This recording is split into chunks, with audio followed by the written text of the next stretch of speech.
Welcome to Business Coaching Secrets with Karl Bryan. If you want to attract new high-end coaching clients, fill live events, and build a wildly profitable coaching practice where business owners pay, stay, and refer, you've come to the right place. In this podcast, Karl provides his keys to the kingdom for finding and signing high-paying clients and building the coaching business of your dreams.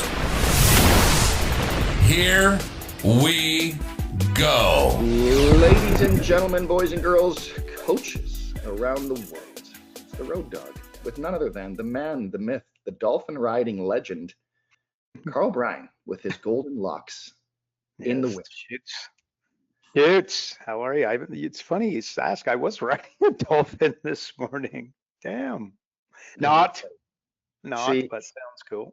I'm sure you saw the thread on Facebook. Hansi and I are having some fun, as per usual, at your expense. I am dead serious, though. I can get Hansi on stage at Kelowna Comedy because I do pro bono work for them. So it's like that can happen. And he just said that you and your hair need to make an appearance. So there it is. Buddy, I will be there, Shoots, with bells on. So let's do it.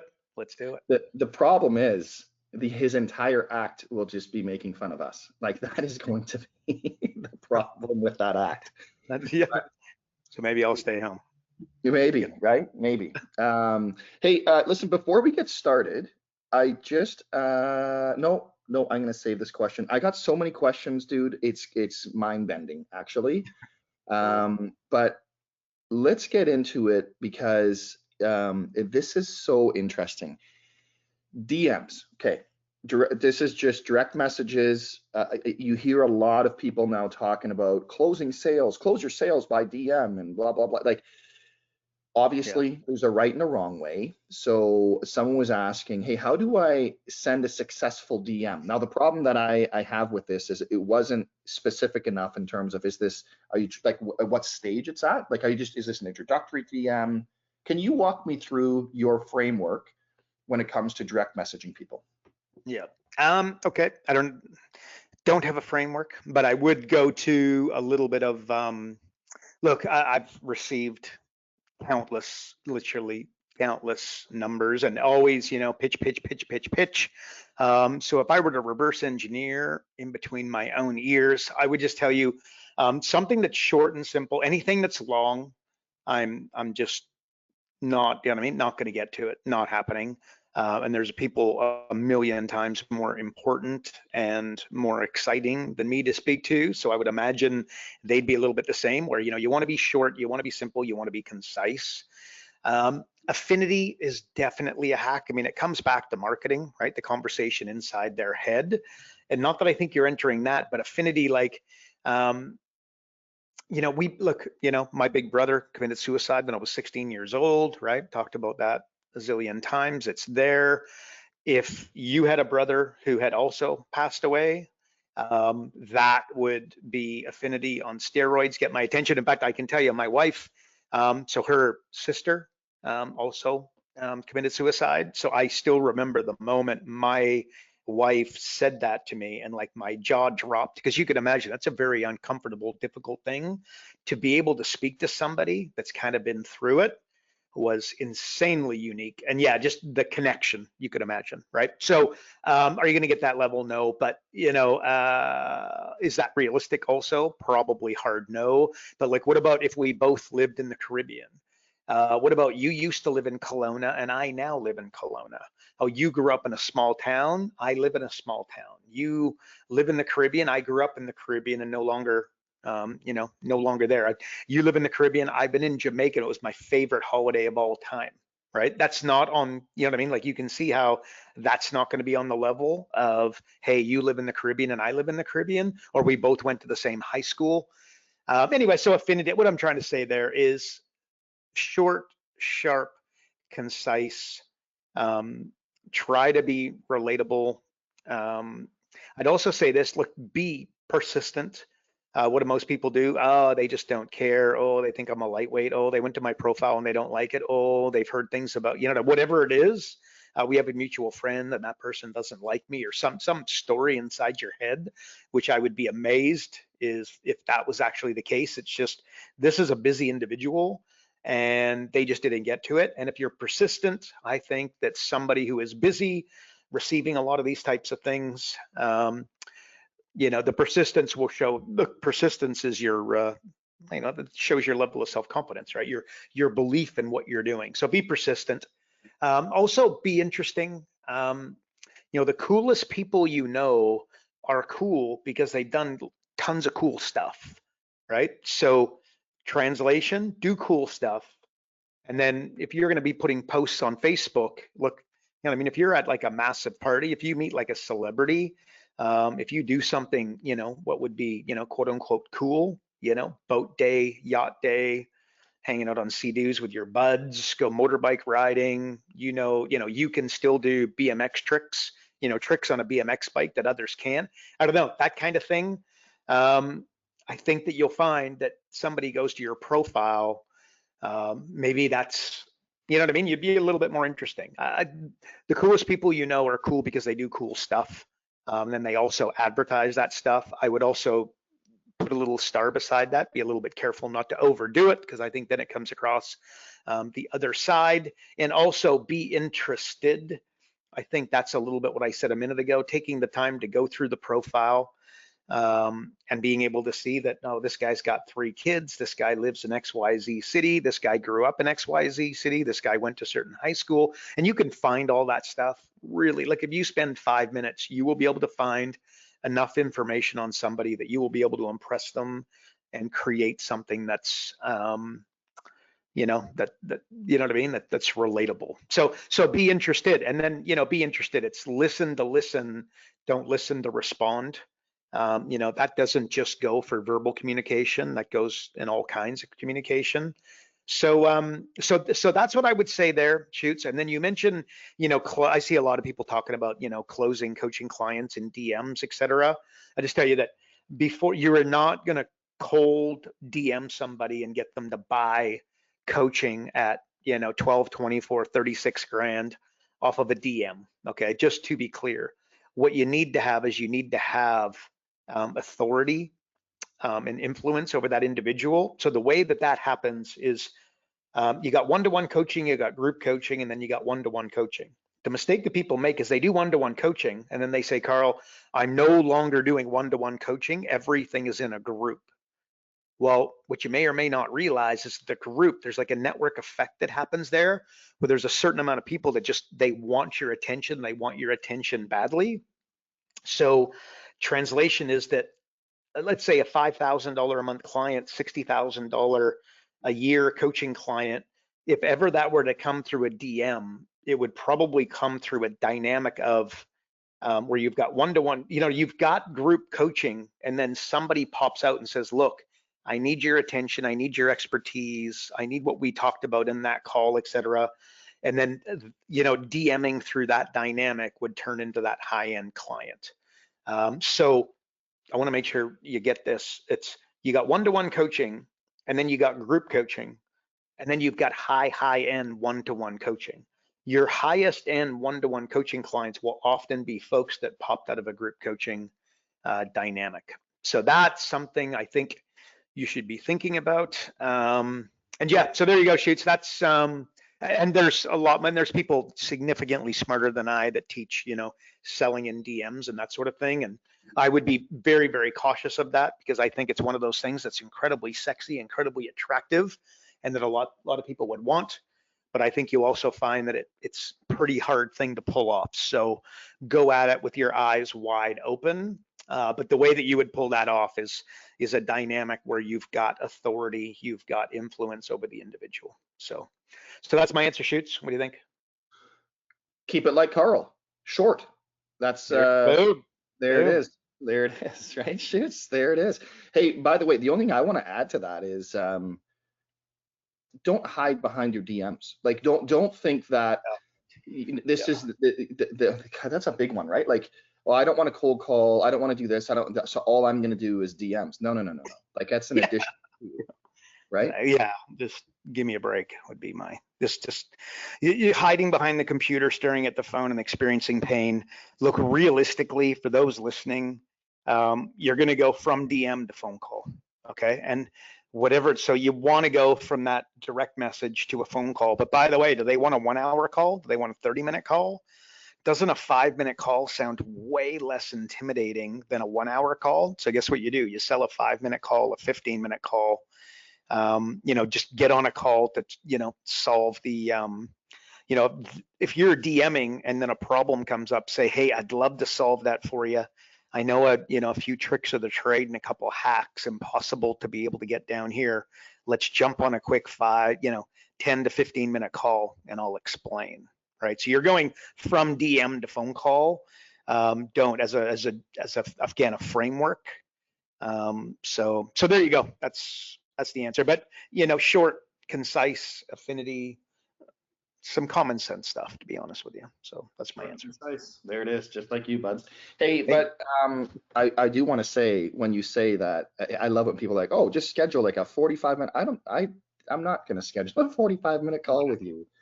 Like worst case, you do a 10 and you buffer it for an extra 10, whatever. But imagine, oh my gosh, like somebody got in a 15-minute phone call with you, and then you said, look, that's the time that all I have today, and they're still chomping at the bit. Oh no, maybe they schedule a 30-minute call next time. Like they're still interested. You know what I mean? Like, don't rush the sale, right? So the person, and notwithstanding, it's a little bit like going to the networking, the Sandbox BNI networking group. It's the people that have the time to be down there on a Tuesday are generally the people, they're hiding from, this is a bit harsh, but take it as, they're hiding from the real work that needs to be done.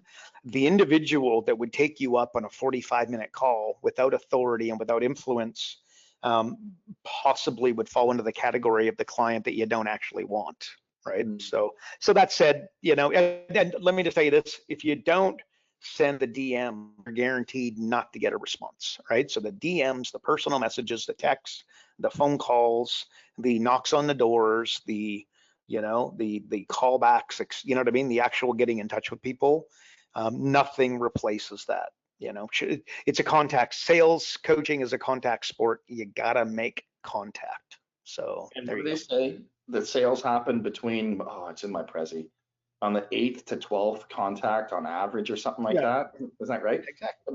And then how many times do people, like, the lack of follow-up is mind-bending. And that goes for any business, anywhere, any sales position, all of it. Like, follow up. It blows my mind. And then automate it. Make your life easy. So speaking of making life easy, Zen Master, what do you have for us this week? Shit, you think I'd anticipate this question? You know what? This is the ultimate, like, how many weeks have we been doing this? And folks, I know. He has a very clear to-do list, clearly. Like, that is apparent, right?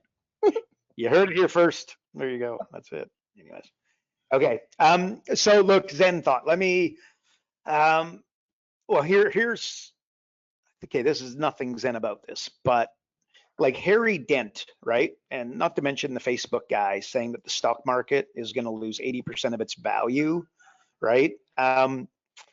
It takes, you know what I mean, a little bit of Zen, a little bit of just know that, look, they're trying to sell newspapers, right? The top economists in the world will tell you that that is not going to happen. Not only is it not going to happen, but it can't happen. And again, not financial advice, and I am not here to provide that. But let me tell you, I don't know, listen to the top economists. Don't listen to me. Don't listen to the guy on Facebook for sure. Listen to the top economists. Be very, very careful to flip through Facebook and then start, selling all of your assets, right? And by the way, how many times can the same person go to the Facebook, to the Instagram, to the LinkedIn, to the TV, to the XYZ, and then say that 80% of value is going to get wiped out and it's imminent, and it doesn't happen, and then they don't lose credibility. People are still listening, right? And speaking of nutso, Nvidia, is 7% of the, don't quote me on this, but it's something like 7% of the entire stock market right now, like, you know, trillions of dollars. If they sneeze, let me tell you, the stock market is going to catch a cold. That is not something to get scared by. That is not something to react to. That is math, right? Like that is going to happen. Berkshire Hathaway have had, well, Warren Buffett has had the stock of Berkshire Hathaway have, I think it's 3 times, might be 4, like 3 times, let's just say, right, during his tenure. So you just gotta manage your energy around your investments, around coaching, around lead generation, around coaching your clients, right? Stocks and real estate and business go up and down. Manage your psychology, stay away from, you know, if it's, you know, again, be very, very careful. It's a headline, right? Remember, what are the newspapers doing? What are the media companies doing? What is Facebook doing? They make money by selling advertising. How do they sell advertising? By having your eyeballs and having your earlobes, right? Attention. Maybe speaking of Nvidia, so my buddy, I think I've mentioned this different times, but he is a big dog at Nvidia. You know, he's building robots and, like, you know, working on stuff that, like, he absolutely can't talk about. He can just kind of, you know, go around the edges. And I can tell you, it's incredibly interesting. He works one-to-one with Jensen Huang. He's the CEO, the guy that always wears the leather jacket. But anyway, so I was literally talking to him until 1 o'clock last night. And here are the things that we're talking about. Here's what's on the way: infinite intelligence. Okay, AI. It's never going to be stupider than it is in this moment. And I would dare say you've had an experience with AI where you go, wow, holy smokes, right? So infinite intelligence, because again, it just continues to compound and compound and get smarter. Once it implements memory, look out. But at the end of the day, infinite intelligence on the way. Tomorrow, next week, no. But in a number of years, which is something sad, absolutely. And then we've got infinite population. Kept me awake at night a little bit, like, because what do we talk about? The biggest threat to North, you know, I talked about this not long ago. Elon Musk talks about this. It's nobody's having babies, right? Well, then if we don't have people, we can't, you know what I mean? Production is going to be down, efficiency is going to be down. We're not going to have people to become lawyers and doctors, etc. Right? Well, think infinite population, because guess what? That's what my mate, you know, my buddy is working on at Nvidia, but it rhymes with robots. Chained up, by the way, and I ain't even going to speak to that, but these robots are chained up. I'll let your imagination run wild, but infinite population, once you bring that in. And then, by the way, why does this all not happen now? Why is it not kind of in fast forward? And I can tell you it's energy, right? So infinite energy will come. This is going to be a little bit difficult, but think renewable energy. And once that comes to play, you got infinite intelligence, infinite population, infinite energy. Things change. The financial system as we know it, frankly, it won't make sense. But I know that's years away. I need to kind of gather my thoughts around what that might mean. But I can tell you, like, for your your coaching clients, like, again, this is like talking about this kind of thing and these macro trends. This isn't what I'd be spending my 1 hour on Tuesday with my coaching client with in any way, shape, or form. But understanding that this is the trend and this is where we're going, and enlightening your client that, look, this is the lay of the land, right? Like, there's a Twitter account that got started. Don't quote me on the numbers, but he got like 23,000 followers in a fortnight, like in 2 weeks. And not because it dogged the system, and not because it was like insanely political or contrarian, you know, putting a bunch of stuff out to get rage. It was because the Twitter account, the X account, knew how to engage people and make them interested in what they're posting. How? Infinite intelligence, because it was just having a look at the things that they were liking and the things that they were posting and the things that they were engaging on, and basically, you know, created, you know, a way to get attention in the attention economy. Like, that kind of blew me away. Like, an all artificial intelligence, a Twitter account got 23,000 followers in 2 weeks, right? So I don't know, like, what does that mean? Like, we've always been the top of the totem pole shoots.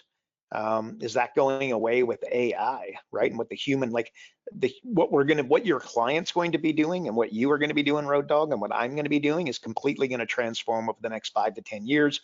If you listen to a very good friend of mine who is insanely intelligent and worked at Nvidia for, I'm going to say, 10 years, and works one-to-one with the top dog on, like, some of the most important projects, right? So I don't know. I think that does, like AI is already detecting breast cancer 5 years in advance, right? So what does that mean to your doctor client, or what does that mean to your lawyer client? Like, again, because a lawyer gets paid well because their knowledge is scarce.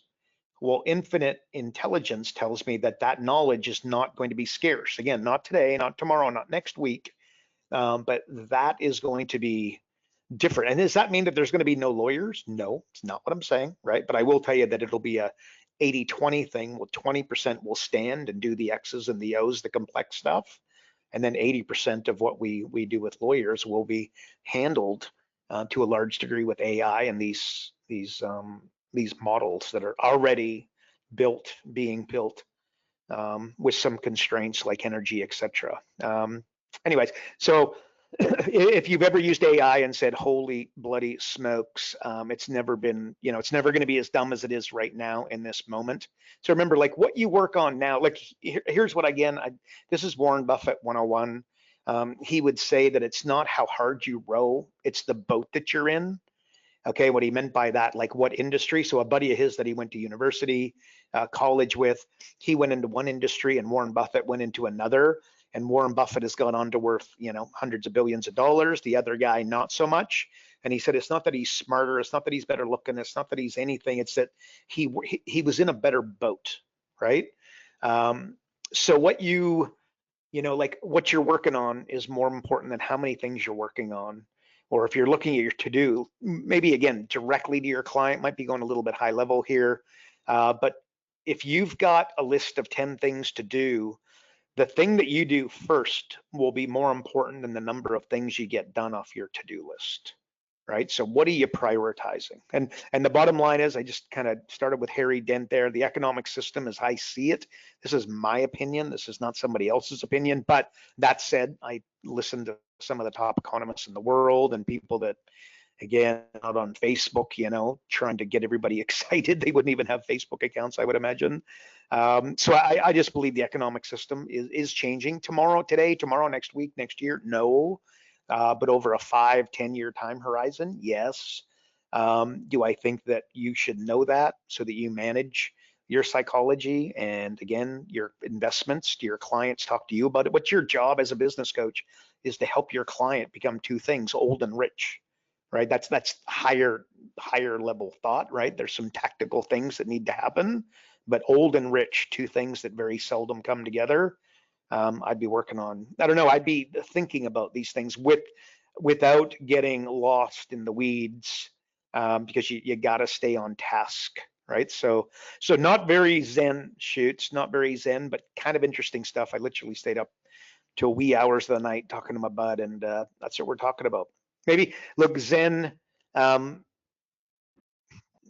this isn't very Zen, but be generous with everything except for your time. I think so there you go. That's all I got, Shoots. That's manage your psychology around the economic system that, in my opinion, is a changing. That's my answer, Shoots. So you mentioned doctors, lawyers, and how basically AI is going to disrupt that. My initial thought was, because I hear, like, obviously, my initial thought is, well, how does that affect business coaching? But then I quickly kind of brain checked myself there, because people always say, oh, well, AI when it comes to investing in things like that. Well, the stock market typically moves based on human emotion. And I don't think that human emotion is very predictable, because I just think that that's the whole point of it. People are they're predictable to a point, but then they are very unpredictable. Do you know what I mean? Like, yep. So when I look at business coaching, I just think AI can tell you everything you need to do, but that doesn't mean that you're actually going to do it. Does that make sense? Yep. Look, I agree totally. All right. So speaking of coaching, and they say coaching is all about listening, KB. So I had the question here of, how do I become a better listener? Which I think is a fantastic question, because I think you mentioned it earlier. listen to understand, not to respond. Man, oh man, have we all been guilty of that, right? It's like you're queued up, you're ready to rock. So what do you do, and what can you give everybody for them to become better listeners, and in return, then become better coaches? Yeah. And I would agree. Like at the end of the day, if you're going to be a good coach, this is top of the food chain.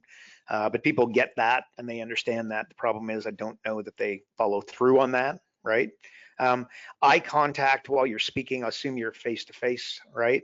Will make you connect at like 25x the depth with the other person, right? So a little hack of that is check out their eye color. If you can see their eye color, you know that you're having like pretty intense eye contact, and that is going to be, connecting, building rapport at a significantly higher level and going deeper. Got a good bud, shout out to Tom Beal. I was chatting to him, and this is one of the things that he said that I thought was cool. He's just talking about how Brendan Bouchard and Tony Robbins have the same superpower, and that's that they can be in a room of 1,000 people, speak to you, and make you feel like you're the only person in the room. And I found that really, really, really interesting, and I think that is a superpower. So think of the business coach, the networking function. Let's face it, a lot of business coaches are there and they're looking over the shoulder and they're looking at this person, that person, totally distracted, speaking to somebody without really speaking to the individual. And I'm going to say that not such a great idea. Create, maybe, work on that to become a bit of a superpower for you, where again, you're at a networking function, you're at some sort of a mixer, you're at a dinner, you're with your kids, you're with your family, you're with your wife, you're with your husband, you're with your partner, you're with somebody you love, you care about, your brother, your sister, your family, and you could just dial in on them. I think that would be very, very powerful. And again, you ever had a conversation with Tony Robbins, right? He speaks 80% of the time, or sorry, you speak 80% of the time, he speaks 20% of the time, and his time speaking is normally asking you questions. Okay, so again, he's directing thoughts, directing the conversation, but speaking very little. And then when you're speaking, guess what? He's listening, he's watching, body language, tonality, what you say, how you say it, the pronunciation, the volume, etc. And he gets to learn an insane amount about you very, very quickly. You could do the exact same. But again, are you going to get there tomorrow? The answer is no. Like an amateur communicator would listen, I think, to what is being said. And then I would say like Tony Robbins, a Brendan Bouchard, a professional communicator would explore what isn't being said, right? So I want you to picture Tony Robbins asking you questions and dialing in. You think he's only listening to what it is that you're saying? You think he's just taking what you say to be absolute truth? He's famous for saying that, like where the answer that you give to the question is not the answer to the question. It's like significant, it's layers deep from that. You just go why, and you'd get there. But at the end of the day, think about that. A professional communicator is not just listening to what you're saying, but exploring what is not being said, right? Again, listen to listen, not listen to respond. And by the way, when you're speaking to people, they don't like to be interrupted, right?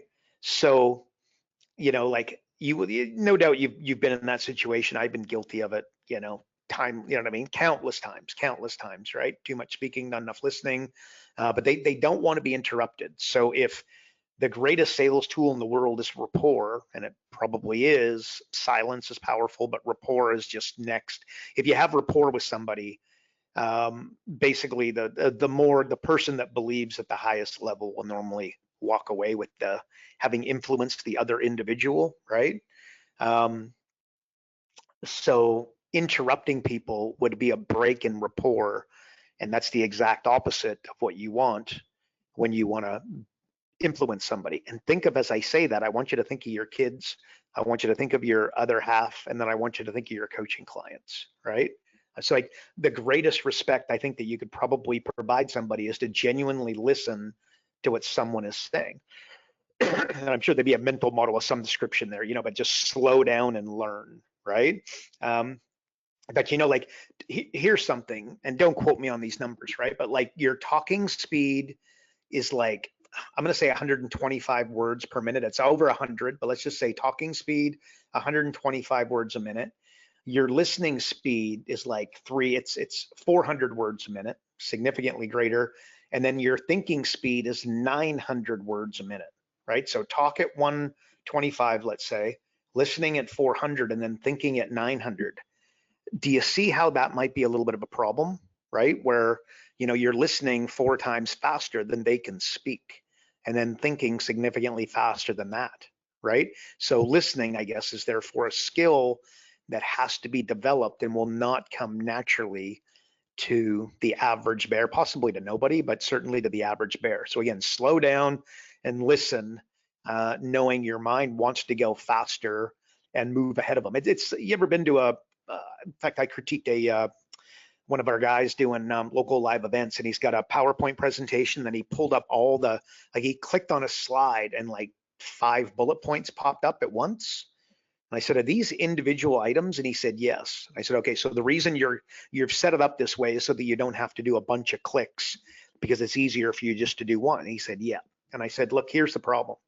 What do people do? They can't help but read ahead. So you're going to be talking about the first point, and they're already have read the first 5 and missed what you said, right? So you want to go click, click, click, click, click. Super important. So they're going to be moving at significantly, faster speed. And again, understanding that they're listening at 4x your pace, and then thinking at, over 2x that. So slow down and listen, it's a skill, right? And by the way, there's always going to be a distraction, internal, external. You're at the networking function, somebody walking by, a thought to your head, a noise, somebody drops something, somebody, the waitress walks in, the waiter walks in, etc. You got, again, listening consciously. It is a skill, especially in an environment like that. And again, remember Tony Robbins, Brendan Bouchard, and some other very, very high level individuals. Their superpower is to be in a room of lots of people, say 1,000 people more, and they can have a conversation with you and make you feel like you're the only person in the room, right? So I don't know. It's a skill, like compounding. It's not complex. It's something that will compound over time, right? But you got to go to the basics. You got to go to the fundamentals, and you got to do it long enough to be able to appreciate, to be able to experience the magic of compounding, right? Like Kobe Bryant used to do 1,000 free throws for a reason. He was the one who didn't need to be practicing, right? Shaq probably should have been there. I saw a funny meme that he got a new boat. He goes, what should I call it? And then somebody said, you should call it free throw, because then it's not going to sink. I thought that was funny. But anyway, so Kobe didn't need to be practicing his his 3-pointers, etc. And he was the one doing 1,000 of them, just going to the fundamentals. Again, if you saw listening as a skill with fundamentals, that might actually, that might actually be a way to move the needle for yourself. And remember, you got to view yourself as your #1 competitor, right? Push yourself like a pro athlete would push themselves at a gym, right? Track and record everything. That's the way the athlete would do it. How could you do it? You know what I mean? Like rank yourself. Maybe again, it's ranking yourself out of 10, going to the networking function, going, okay, well, look, I don't want to have 10 conversations, but I want to have 3 meaningful ones. Okay, well, before you walk into the room, do your homework with who's going to be in the room, or do your homework as soon as you move into the room to get a bit of a sense as to who's there. It's a lawyer, it's an accountant, it's a bookkeeper, it's a realtor, it's a mortgage broker. Dial in on the 3 people that you want to have the conversation with. Go have those 3 conversations only with those 3. Give them your undivided attention. Stare them in the eye. Get to know their eye color, because you're so intently staring. Build that rapport. And then at the end, I don't know, rank yourself out of 10, and then next week do it, next week do it. Do you think that might help? I don't know. But if you saw yourself as you versus you, again, it's not Trump versus Harris or Trump versus Biden, previously, or the Republican versus the Democrat. It's you against you, right? And you are responsible for your own discipline, your own skills, your own future, right? You got to take 100% ownership. So that said, Shoots, become a better listener. I don't know, tracking it is what I guess I'm trying to say there. Tony Robbins, Brendan Bouchard, these others, I think if you do that, you're going to see things move in the right direction in all areas of your life, with your family, with your friends, with your business, with your clients, with, retention, etc. So I don't know, Shoots, how did I do? But become an active, a better listener. Understanding the frame there, though, right? That talking at 1 speed, and then you're listening at 4x the speed, and then you're thinking at over 2x the speed of listening. Do you know what I mean? So it is a skill that you would need to develop. And if you didn't think about it consciously, I would dare say that you've got very little chance of doing it effectively. What do you think? My answer. What's interesting is just the better listener part. I was trying to think of like just taking the listening and then even presenting, like it all ties in, right? Like I think it's all really good. I love that. The listening speed versus the thinking speed. That's really, really good. And again, sort of off on a tangent a little bit by me here, but imagine if just listening to yourself is what came to my mind. Imagine if you recorded one of your events, and I heard a professional speaker talk about this. He goes, okay, so let's say you're doing a live event or you're doing a present and it's recorded. The first thing you're gonna do is you're gonna play it back, but you're not gonna watch. You're just gonna listen and just listen to what you sound like. And the second go around, you're gonna mute it and just watch it and just look at what you're doing. Like, dude, I can't even imagine. Like that would be so painful to just watch yourself and the mannerisms and everything else that you have. So anyways, I thought of that as well. I just think those would be 2 good tactics that you could use in conjunction with this stuff, right? You would become, now it's like you're listening with intent. You know what I mean? Like, I think that would be when you isolate just listening versus watching as well, I think that would be very interesting. Yeah, 100. Look, again, communication, it's 7% verbal. Right. So again, 93% is the other stuff, the tonality, the speed, certainly the body language, the, conviction, just so much goes into it. It's not, again, remember, a pro listener is looking for what you're not saying, right? An amateur is listening to what you're saying and accepting it as truth, let's say. I don't think that's quite the way I want to word it, but you get it, right? Like just, you know what I mean? Like, oh, okay, what did he say? Oh, that's what he said, so that's what he means. Well, again, Road Dog, you said it earlier, like emotions. No, it's, you know what I mean? Looking for what they're not saying. And again, remember, communication is 7% verbal by, tonality and conviction and pronunciation on different words. You know what I mean? You know what I mean? Like just by understanding what they're not saying and starting to think about that. For some reason, it's making me think of, there's a Hall of Fame pitcher, Koufax, can't think of his name right now. First name Sandy something. Sandy Koufax. Does that sound right? Yeah, not a baseball. But anyway, so he said that I became a Hall of Fame. I became a Hall of Fame pitcher when I stopped trying to make them miss and I started trying to make them hit it. Right. But again, he's hitting them, he's getting them hit ground balls and getting them to hit, fly balls. But he wasn't trying to make them miss. He was trying to get them to hit it.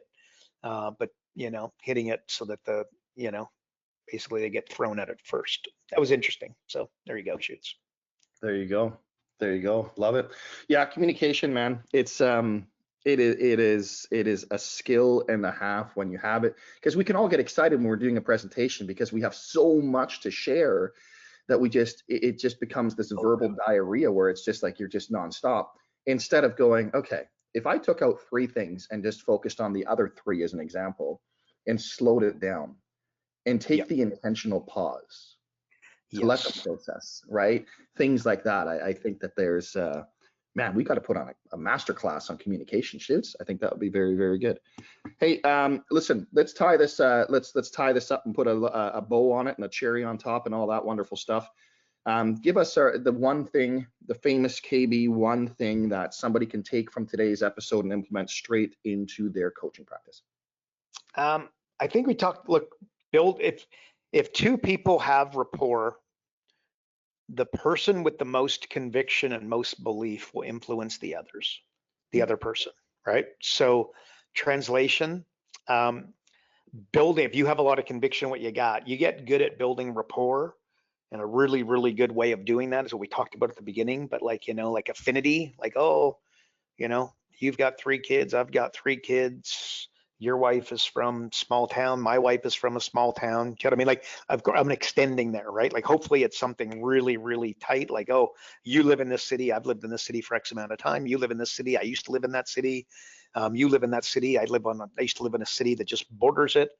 You live in that city. My dad still lives in the city that borders it. You know what I mean? Like just affinity can be really, really, really, really powerful. So you should be doing that. And the way you get there is by listening, right? And not just listening, but caring and paying attention, right? So learning how to build rapport at a really, really high level. Because if you can coach, you can't sell, and you can sell, you can't coach. That's overarching what I'm not saying here. I wasn't saying. If you're a really good coach, you probably struggle with sales, and learning how to build rapport at a high level is one of the greatest sales hacks of all time. So, and there's a couple little hacks on how to do it. So that's the one thing, Shoots. I love that. That actually just gave me an idea for a campaign. Thanks, Shoots. Love that. Love that. All right, everybody. Well, thanks for tuning in to another episode of Business Coaching Secrets with the king of the dolphins, King Karl. He loves dolphins, folks. It's a true story. And if you're not on the inside and getting access to Karl's daily dolphin picks and or emails on how to grow and scale your coaching practice, if you're looking to learn about flash coaching, profit acceleration software, how to become a local legend within your own community, visit focus.com and subscribe today. And again, if you enjoyed the podcast, please share it with as many coaches as possible, as we are trying to spread the message and help as many coaches as possible, because we know of the greater impact that all of the coaches make. And of course, as always, we'd appreciate if you rate the episode and like it and do all the things as well. And that is it, folks. Until the next time, remember, progress equals happiness. Take care, everybody. Karl Bryan built Profit Acceleration Software 2.0. So as a business coach, you'll never again have to worry about working with business owners that can't afford your high-end coaching fees. Check us out at focused.com.